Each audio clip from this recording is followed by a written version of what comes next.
नमस्कार। आसमानी कोठा नंबर 72/786 के अंतिम प्रतिनिधि के रूप में पृथ्वी पर एक रेगिस्तानी झोपड़ी से अवतरित हुए महापशु नीच मूर्त महाजाहिल लुत्फुद्दीन 786 मस्तकर रहमत दल्ले वाले के पशु सम्मान को ठेस पहुंचाने के विषय को लेकर चल रहे विवादों के विषय में रेवड़ राष्ट्र के आधुनिक मस्तखरवंशी जाहिल इंजीनियर मौलाना का एक पशु वक्तव्य सामने आया है, जिसमें वो नीच मस्तखर के पशु सम्मान को ठेस पहुंचाने की घटना का विस्तृत विवरण करेगा। पहले इंजीनियर मौलाना का पूरा पशु वक्तव्य सुनते हैं, तदोपरांत इस आधुनिक जाहिलता के प्रतीक मौलाना द्वारा बताए गए तथ्यों का खंडन मंडन करेंगे।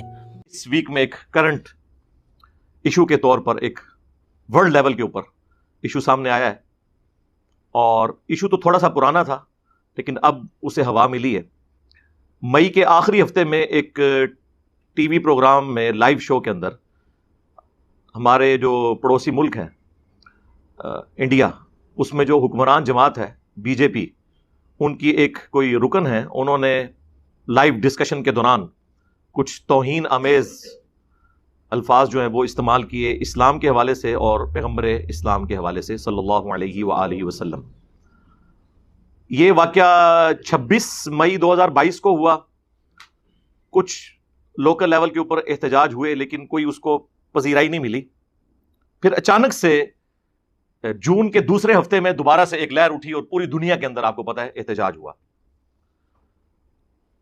और हैरानकुन बात है कि अरब ममालिक जो आज तक इंडिया के सामने झुके हुए थे अपनी तजारत की वजह से, जाहिर है वो सस्ती अजनास उनसे लेते हैं। मोर देन 85 बिलियन डॉलर्स की ट्रेड है इंडिया की इन अरब मुल्कों के साथ, सऊदी अरब हो गया, यूएई और बाकी कतर वगैरह। और जाहिर है वो सस्ती चीजें उन्हें मिल जाती हैं। दुनिया में रहने के काबिल जो जगह हैं उनमें टॉप ऑफ लिस्ट हमारा ये सब कॉन्टिनेंट का एरिया है। दुनिया में सबसे अमीर इलाका ये हुआ करता था जब तक अंग्रेज यहां नहीं आए थे। और उसके बाद फिर आपको पता है डाउनफॉल शुरू हो गया चूंकि टेक्नोलॉजी की दुनिया है।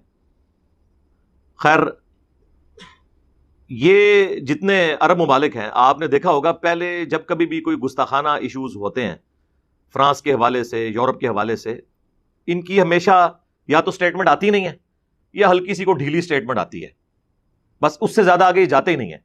महाज खड़ा नहीं करते, ना इन मुल्कों को कोई खतूत लिखते हैं वो, ना कहते हैं हम आपकी प्रोडक्ट्स का बाइकाट कर देंगे। इंडिया ने ऐसा आखिर कौन सा जुल्म कर दिया था जो उससे पहले दूसरे मुल्कों ने नहीं किया हुआ था? तो ये मुसलमानों को सोचना चाहिए ना कि गल विच कोई और है।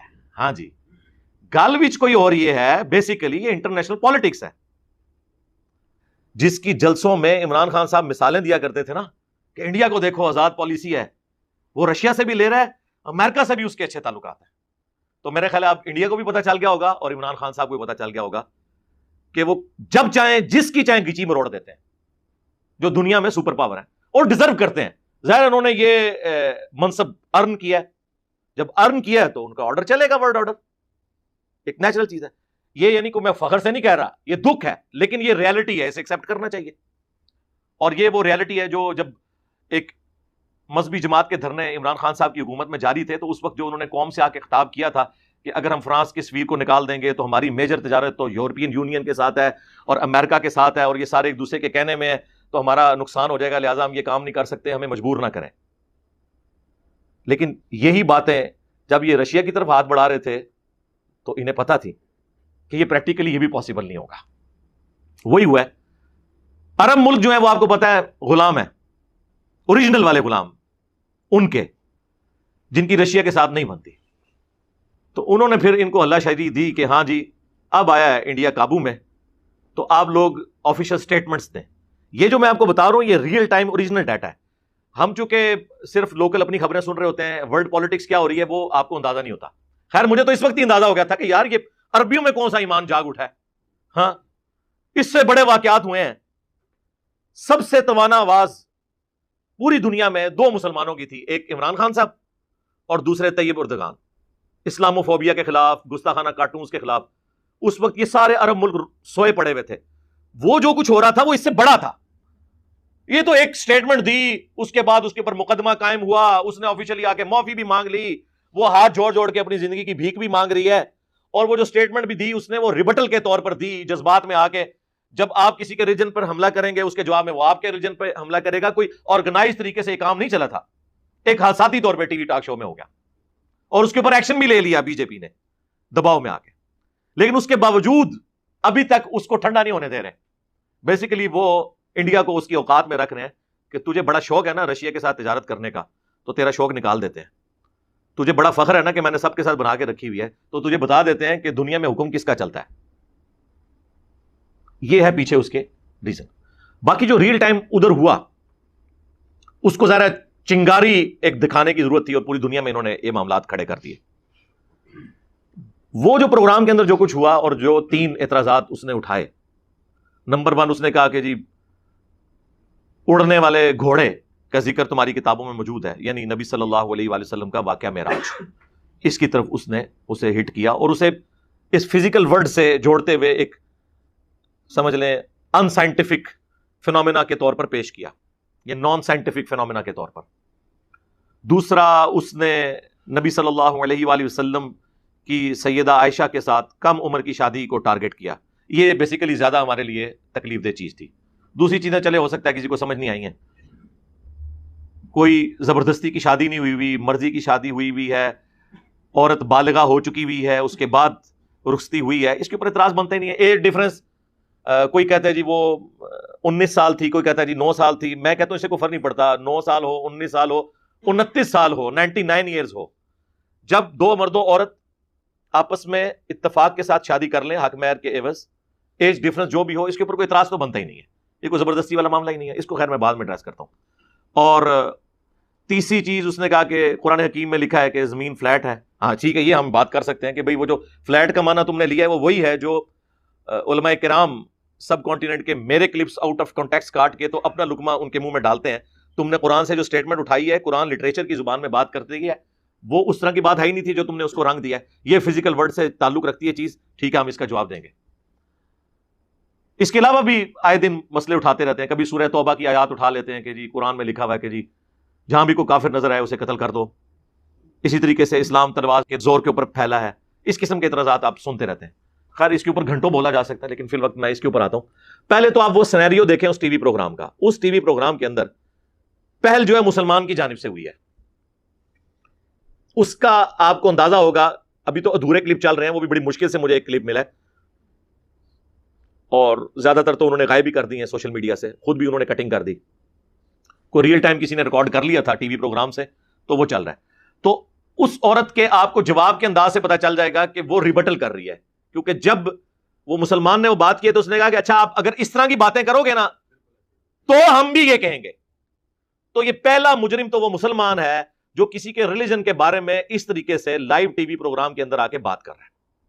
اور یہ بالکل کوئی قرآن و سنت کی تعلیمات نہیں ہے کہ آپ کسی کے ریلیجن کا مذاق اڑائیں, جبکہ وہ آپ کے مخالف کوئی ریلیجن ہے. ایک تو ہے کہ میں مسلمان ہوں, میرا سامنے مسلمان بیٹھا ہے, وہ کہتا ہے میں قرآن کو مانتا ہوں, میں کہتا ہوں میں قرآن کو مانتا ہوں, وہ کہتا ہے میں بخاری مسلم کو مانتا ہوں, میں کہتا ہوں میں بخاری مسلم کو مانتا ہوں. اب میں اسے قرآن سے پڑھ پڑھ کے سنا رہا ہوں, ایاک نعبد و ایاک نستعین, اور وہ آگے سے پڑھ پڑھ کے سنا رہا ہے, سن فریاد پیراں دیا پیرا میری فریاد تم سنی کان تھار کے ہو. اب جب میں اس کا مذاق اڑا رہا ہوں نا, تو بیسیکلی ایک اپوزٹ ریلیجن نہیں ہے, اسے میں کہہ رہا ہوں کہ تو میرے ریلیجن کا نام لے کے میرے ریلیجن کی تعلیمات کو بگاڑ کے پیش کر رہا ہے, کسٹوڈین تو بنا ہوا ہے قرآن و سنت کا, تو یہ تو میں تجھے اجازت نہیں دوں گا کہ تو قرآن اور سنت کے مقابلے پہ بابوں کو پیش کرے. یہ مذاق اڑانا نہیں ہوگا. یہ ذرا میں آپ کو ڈفرنس بتا رہا ہوں. لیکن ونس جب اپوزٹ ریلیجن کے لوگ بیٹھے ہوتے ہیں نا, ان کے ساتھ پھر آپ نے ڈسکشن کرتے وقت ظاہر ہے کہ ان کے لیے تو نبی علیہ السلام اللہ کے پیغمبر نہیں ہے نا, اور ہمارے نزدیک ان کے ریلیجن میں خامیاں موجود ہیں, تو پھر ہمیں الفاظ کے چناؤ پر ذرا تفکر کرنا چاہیے. تو ریبٹل کرتے ہوئے اس عورت نے یہ چند ایک جملے بولے, اور اس میں خیر اینکر نے بھی انٹروین کیا اس میں, خیر معاملہ وہ ٹھپ ہو گیا. پھر اس کے بعد کہیں وہ ویڈیو لیک ہوئی, اور پھر مقدمہ ہوا, معاملات آلموسٹ سیٹل ہو گئے, وہ بھی بیک فٹ پہ چلی گئی. پھر آپ کو پتا کہ ایک ورلڈ پالیٹکس تھی, وہ اٹھائی گئی بات. اب اس وقت پوری دنیا کے اندر وہ بات ہو رہی ہے. بلکہ ابھی یہ منڈے والے دن جو پرائم منسٹر ہیں پاکستان کے شہباز شریف صاحب, انہوں نے کہا کہ پارلیمنٹ میں اسے اٹھایا جائے گا, اور وہ ظاہر ہے اسی لیے اٹھا رہے ہیں کہ پوری دنیا میں فضا بنی ہوئی ہے.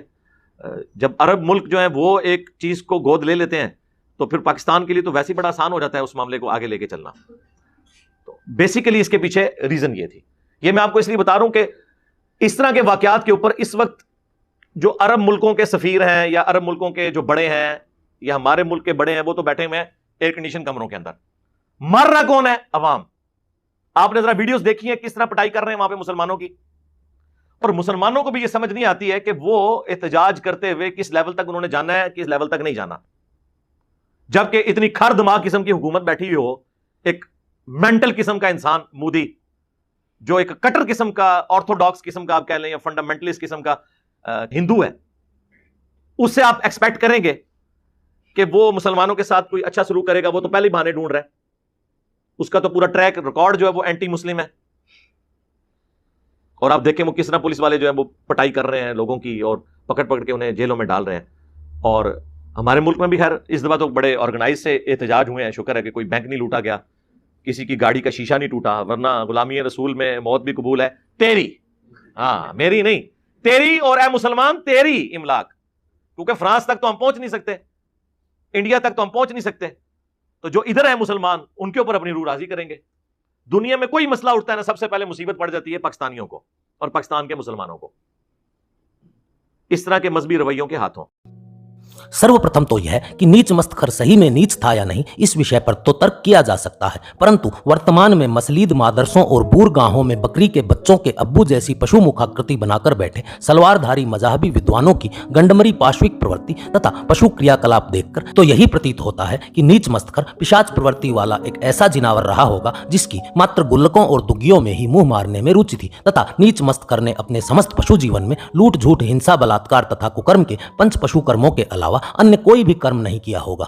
दूसरा, मस्तखर वंश बहुल मध्य एशिया के पशु राष्ट्रों की आपत्ति तथा विश्व राजनीति के विषय में जाहिल मौलाना ने जो कहा वो हो सकता है सत्य भी हो, परंतु हमारे लिए विचार करने का विषय यह है कि जब सनातन राष्ट्र के समक्ष रेगिस्तानी पशु राष्ट्रों ने नीच मस्तखर के तथाकथित अपमान के विषय में अपनी आपत्ति जताई तो सनातन राष्ट्र की ओर से आश्वासन दिया गया कि कार्यवाही की जाएगी, और तब से लगातार कार्यवाही की जा रही है. अब तक क्या क्या कार्यवाही हुई है यह जानने के लिए यदि आप पिछले 10-15 दिन के समाचारों का ध्यानपूर्वक विश्लेषण करेंगे तो आप पाएंगे कि कार्यवाही सही दिशा में जारी है तथा आने वाले समय में कार्यवाही और अधिक व्यापक होने वाली है. जहां तक प्रश्न है पश्चिमी शक्तियों द्वारा भारत को अस्थिर करने, तो हमें यह भी जान लेना चाहिए कि तथाकथित वैश्विक शक्ति कहलाने वालों का सामना मानव इतिहास में पहली बार सनातन की एक ऐसी सत्ता से है जिसे यह भली भांति ज्ञान है कि किस प्रकार से लठ तथा मठ का उपयोग करके अपनी सनातन संस्कृति की रक्षा करनी है. मानव इतिहास में पहली बार सनातन सत्ता का सूत्र किसी सम्राट, राजा या रजवाड़े के हाथ में नहीं है, अपितु भूत भविष्य से मुक्त होकर सनातन की सेवा करने का प्रयास कर रहे योगियों के हाथ में है, फिर चाहे वो